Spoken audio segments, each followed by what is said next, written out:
وَهُوَ الْقَاهِرُ فَوْقَ عِبَادِهِ، اور وہ چھایا ہوا ہے اپنے بندوں کے اوپر، غالب،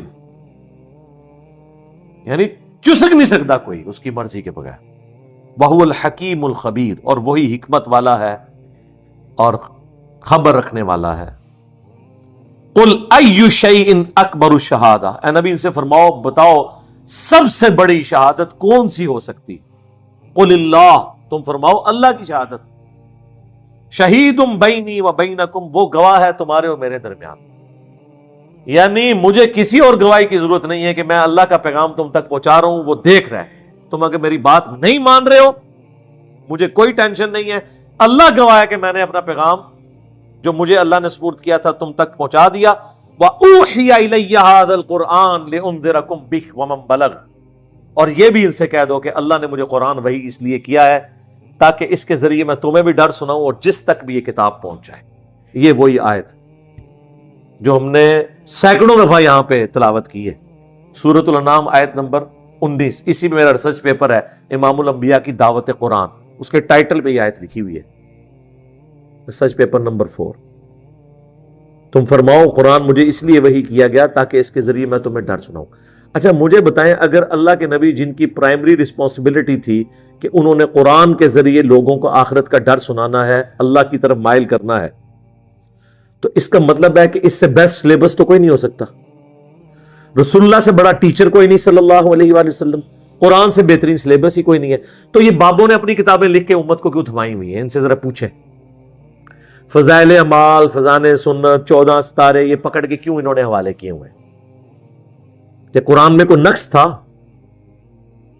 اور حکم یہ ہو رہا ہے کہ اے نبی تم نے بھی اس قرآن کے ذریعے تبلیغ کرنی ہے، اور جس تک بھی پہنچے۔ قرآن پہنچا، لیکن آپ دیکھ لیں کیا خدمت کی ان لوگوں نے۔ 1000 سال سے اسلام یہاں آیا ہوا ہے، کسی نے قرآن کا ترجمہ نہیں کیا۔ یہ تو پچھلے 100-150 سال میں ہی ترجمے ہوئے۔ بخاری کا پہلا ترجمہ 1920 میں ہوا ہے، آلموسٹ 100 ایئرز پہلے۔ پہلے ان سے پوچھیں آپ کیا کرتے رہے ہیں؟ یہاں کی لوکل لینگویج تھی فارسی، پھر اردو بن گئی۔ قرآن فارسی میں ٹرانسلیٹ کیوں نہیں کیا؟ شاہ ولی اللہ دہلوی نے پہلی دفعہ کیا، 5 سال تک چھپے رہے، لوگوں نے فتوے جاری کر دیے، یہ قرآن عربی میں تھا، اس نے تحریف کر کے فارسی میں کر دیا، کیونکہ ولی اللہ دہلوی نے یہ یعنی آبزرو کیا انہوں نے کہ بھئی اس قوم کا تو کوئی حال نہیں ہے، قرآن تو نہ انہوں نے عربی سیکھنی ہے، نہ ہمارے آبا اجداد نے سیکھی، نہ انہوں نے سیکھنی ہے، تو نہ انہوں نے عربی سیکھنی ہے، نہ انہوں نے قرآن پہ چلنا ہے، تو بہتر ہے قرآن کو نیٹو لینگویج میں کر دیا جائے۔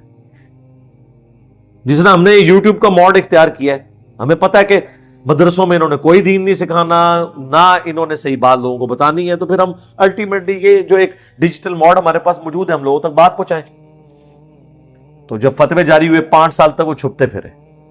یہ آج آپ کو فیشن نظر آ رہا ہے نا، یہ سارے بزرگان دین کے جو لیٹسٹ 20ویں صدی کے بزرگان دین ہیں، ان کے ترجمے یہ زدم زدہ ہوئے ہیں۔ جب ایک ہوا دوسرے نے کہا اچھا میں بھی کرتا ہوں، شاہ ولی اللہ دہلوی کے بیٹے نے اردو میں ترجمہ کر دیا، پھر آگے دیوبندی اس ترجمے کو لے کے چلے تو بریلویوں کو فکر پڑ گئی، انہوں نے اپنا ترجمہ کر لیا، پھر بریلویوں کے اندر اپنے ترجمے شروع ہو گئے، پھر شیعہ نے کہا کہ چلو ہم بھی اپنا ترجمہ کرتے ہیں۔ یہ انہوں نے زدم زدہ کیا ہے۔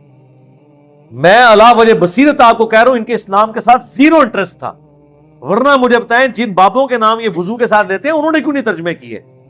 اس لیے کہ وہ ان سے زیادہ سمجھدار تھے، ان کو پتا تھا کہ چودراہٹ ختم ہو جائے گی، اور دیکھ لیں ہو گئی ہے۔ ویژن ایسی ویسے اے چیز میں بابے نہیں مننا کہ انہوں نے پتا سی کہ کام پہ جانا ہے اور پہ گیا، ان کو مجبوراً کرنی پڑی، اللہ کی تقدیر غالب آ گئی۔ نہ کرتے تو کیا کرتے؟ کیونکہ وہ جب ایک کام شروع ہو جائے دراڑ ڈل جاتی ہے نا، تو اپنی طرف سے انہوں نے اپنے ترجمے تفسیریں کر کے کوشش کی کہ قرآن کے فتنے کو، جس کو یہ فتنہ سمجھتے ہیں آزمائش، دبایا جائے، لیکن الٹا گلے پڑ گیا۔ کیا کرتے؟ اور آج ان کے لیے مصیبت بنی ہوئی ہے، احادیث کے ترجمے بھی ہو رہے ہیں۔ اب لوگ کہتے ہیں جناب کہ وہ ایک دیوبندی نے کتاب لکھی ہے مناقب ابی حنیفہ، اس کے مقدمے میں لکھا ہے دور حاضر میں حدیث کی کتابوں نے زندیقیت کا دروازہ کھول دیا ہے۔ پہلے ہم لوگوں کو مسئلہ بتاتے تھے، لوگ سن لیتے تھے، اب جب مسئلہ بتاتے ہیں وہ کہتے ہیں دسو کتنے لکھے ہے۔ پوچھ رہے ہیں لوگوں نے، شکر کرو کہ پوچھ رہے نے۔ ایک او وقت آنا ہے پہلے ایک تو ترن گے، پھر کہیں گے ماما کی تو بیان کیتے ہی نہیں کیتا دیتے لان کر یہ دن دور نہیں جے. ابھی تو آپ سے یہ لادہ پوچھتے ہیں نا سر یہ وہ جس ہمارے ایک بھائی فون کر کے کہتے ہیں مولانا یہ کہاں لکھا ہوا ہے, کوئی آیت ہے, کوئی حدیث ہے؟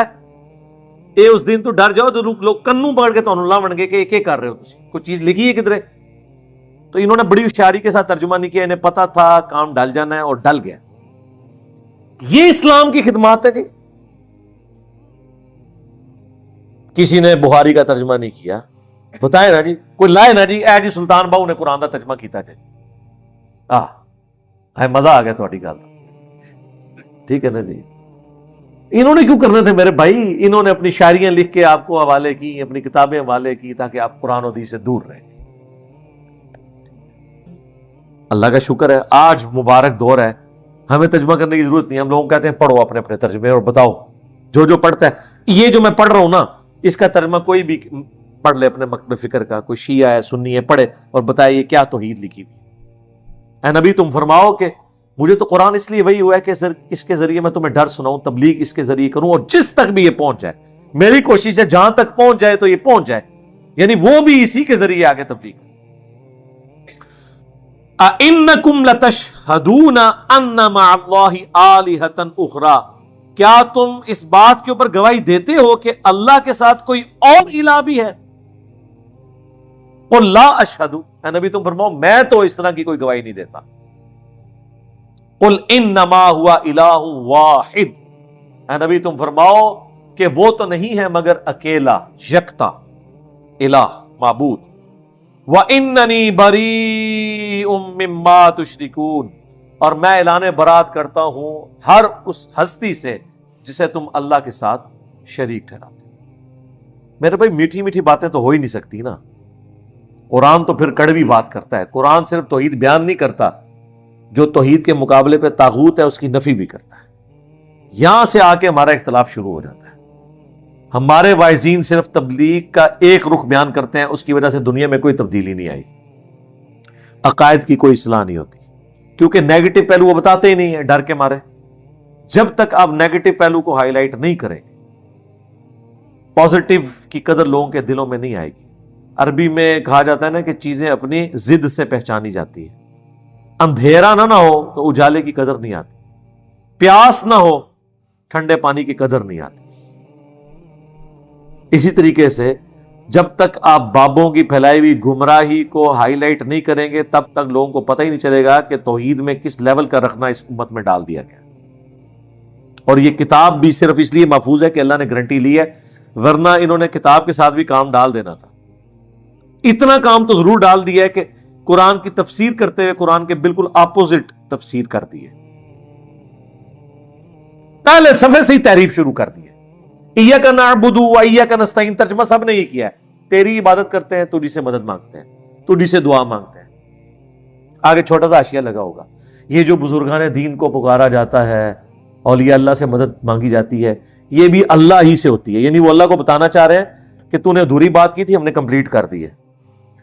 ہاں, تفسیر عثمانی دیوبندیوں کی سب سے مشہور تفسیر محمود الحسن دیوبندی, دیوبند کے آپ سمجھ لیں بڑوں میں سے, انہوں نے ترجمہ لکھا تھا. اس کے اوپر حاشیہ بعد میں لکھا شبیر احمد عثمانی نے, جنہوں نے محمد علی جناح کا جنازہ پڑھایا تھا. تقی عثمانی صاحب کے ابا جی کے استاد مفتی شفیع صاحب. اور تفسیر کیا لکھ رہے ہیں ایاک نستعین کی, کہ یہ بزرگوں سے جو مدد مانگی جاتی ہے نا, یہ اللہ کے اذن سے ہی ان کے بارے میں. اسی وجہ سے سعودی والوں نے پھر اس پہ پابندی لگائی تھی کہ یار یہ کیا ہے, کہ یہ کیا ہو رہا ہے. وہ پریشان ہو گئے کہ یہ کیا ہو رہا ہے, پابندی لگا دی انہوں نے. الذین آتیناہم الکتاب, وہ لوگ جنہیں کتاب دی گئی ہے, یعرفونہ کما یعرفون ابناءہم, وہ رسول اللہ کو اس طرح پہچانتے ہیں جس طرح اپنے بیٹوں کو. یعنی یہودیوں کے بارے میں جنہیں کتاب دی گئی تھی, ان کی کتابوں میں نبی علیہ السلام کی پروفیسیز موجود تھی. میں نے قرآن کے تعارف میں بھی تورات اور انجیل کی آیات ٹیمپرڈ فارم میں بھی آج جو موجود ہے بائبل, وہ پیش کی تھی کہ نبی علیہ السلام کے بارے میں پروفیسیز موجود ہیں. اور اللہ نے اس کو بیان کیا یہ اس طرح پہچانتے ہیں جس طرح اپنی اولاد کو پہچانا جاتا ہے کہ یہ وہی پیغمبر آخر الزمان ہیں جن کی پروفیسیز ہماری کتابوں میں موجود تھی. لیکن پھر کیا ہوا؟ الذین خسروا انفسهم فهم لا یؤمنون، جن لوگوں نے اپنے آپ کو خود خسارے میں ڈالا ہوا ہے تو وہ اب کبھی ایمان نہیں لے کے آئیں گے، یعنی انہوں نے طے کر لیا اپنے بات نہیں ماننی، دیٹس آل. تو اللہ نے انہیں زبردستی کیوں ہدایت دینی ہے؟ سوئے ہوئے شخص کو تو جگایا جا سکتا ہے، جو آنکھیں بند کر کے لیٹا ہوا ہے اس کو جگانے کی کیا ضرورت ہے؟ اللہ غیرت مند ہے. اللہ آپ سے بھیک نہیں مانگتا کہ آپ اللہ کو مانیں. یہ ذہن میں رکھیے، اللہ بہت بے پرواہ ہے. پیغمبر تو پھر بھی تھوڑا ٹالریٹ کر جاتے تھے نا کہ چلو بات نہیں قبول کی، پھر چلے گئے، تیسری بار چلے گئے. ایون اللہ تعالیٰ نے ڈانٹا بھی، عتاب بھی فرمایا، تب بھی چلے گئے امت پہ شفقت کی خاطر. ورنہ تو قرآن بار بار نہ کہتا کہ اپنے آپ کو ہلاک کر لو گے، ایک دفعہ یہ اللہ کا کہنا کافی تھا نا. بھئی حضور اس چیز کو، حتیٰ کہ آپ دیکھ لیں بخاری مسلم میں آتا ہے، عبداللہ ابن ابی کا جنازہ پڑھانے کے لیے جانے لگے، حضرت عمر سامنے کھڑے ہو گئے. بعد میں کہتے ہیں میں بڑا پریشان ہوا کہ میں نے اتنی جرت کیوں کی کہ یا رسول اللہ آپ کو تو اللہ نے منع کیا ہوا ہے. حضور نے وہاں بھی تعویل کر لی کہ بھئی حضور اللہ نے مجھے کہا ہے کہ چاہے تم ان کے لیے مغفرت مانگو یا نہ مانگو میں انہیں بخشوں گا نہیں. تو اللہ نے کہا کہ مانگو یا نہ مانگو تو میں ٹرائی مار کے دیکھ لیتا ہوں. شفقت کا پہلو تھا. ادروائز جو حضرت عمر سمجھے تھے وہ صحیح تھا. عربی لنگوسٹک میں یہی کہا جاتا ہے کر لے جو کچھ کرنا ہے، میں نہیں ماننی. تو اس کا مطلب یہ ہوتا ہے کہ کرنے کی ضرورت نہیں. لیکن حضور اس کی بھی پلی لی. پھر اللہ نے اس سے بھی واضح الفاظ میں کہا کہ نہ تو آپ نے کسی منافق کا جنازہ پڑھنا، نہ اس کی قبر پہ کھڑا ہونا ہے. یہ بار بار حضور کی شفقت کا پہلو تھا. رحمت للعالمین ہونے صفت رحمت غالب ہوتی تھی. اللہ تعالیٰ بھی رحم فرمانے والا ہے، لیکن اللہ کی جو بے پرواہی والی صفت ہے نا، یہ سب سے بڑی الارمنگ چیز ہے انسان کے لیے، جس سے ہر وقت ڈرنا چاہیے. اللہم من احییتہ منا فاحیہ علی الاسلام ومن توفیتہ منا فتوفہ علی الایمان.